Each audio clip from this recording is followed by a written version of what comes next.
শিলাবৃষ্টি আর ঝড়ের শঙ্কা কাটিয়ে বোরো ধান কাটার ধুম পড়েছে হাওড়ের জেলা সুনামগঞ্জে। রৌদ্রোজ্জ্বল আবহাওয়া অব্যাহত থাকলে ৫ মের মধ্যে বোরো ধান কাটা শেষ হওয়ার কথা। তার আগ পর্যন্ত ফসল রক্ষা বাঁধের তদারকি অব্যাহত রাখবে জেলা প্রশাসন। সুনামগঞ্জের ছোট বড় ১৩৭টি হাওরে এখন দুলছে কৃষকের সোনালী ধান। তাই দম ফেলার ফুরসত নেই কৃষক পরিবারগুলোর। বাম্পার ফলন হওয়ায় ২.৫ লাখ শ্রমিকের পাশাপাশি ৮৫০টি কম্বাইন্ড হারভেস্টার ধান কাটার কাজে ব্যবহৃত হচ্ছে। আতঙ্কের মধ্যে আমরা ছিলাম, যেমন শিলাবৃষ্টি, ঘূর্ণিঝড়।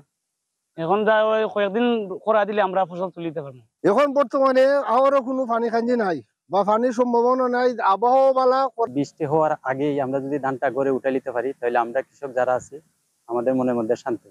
চলতি বোরো মৌসুমে সুনামগঞ্জে ২,২৩,৪০৭ হেক্টর জমি চাষাবাদ করা হয়েছে, যা লক্ষ্যমাত্রার চেয়ে ১৬৫ হেক্টর বেশি। স্থানীয় কৃষি বিভাগ জানিয়েছে এসব জমি থেকে ৪,১১০ কোটি টাকার ১৩,৭৭,৫০৪ মেট্রিক টন ধান উৎপাদন হবে। ৫ মের মধ্যে ধান কাটা শেষ হবে আশা করা হচ্ছে।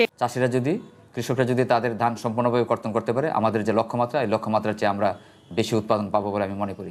কৃষকরা যাতে নির্বিঘ্নে ধান কাটতে পারে সেজন্য প্রতিনিয়ত ফসল রক্ষার বাঁধে নজর রাখা হচ্ছে বলে জানিয়েছে জেলা প্রশাসক। অতিবৃষ্টি বা বন্যা হয় তাহলে পিআইসি সহ সংশ্লিষ্ট পিআইসি সহ উপজেলা প্রশাসন, জেলা প্রশাসন, কৃষি বিভাগ, পানি উন্নয়ন বোর্ড সকলে সচেষ্ট রয়েছে যেন এগুলো প্রতিরোধ করা যায়। কষ্টে ফলানো সোনালী ধান ঘরে তুলতে পারায় ভীষণ খুশি হাওরবাসী।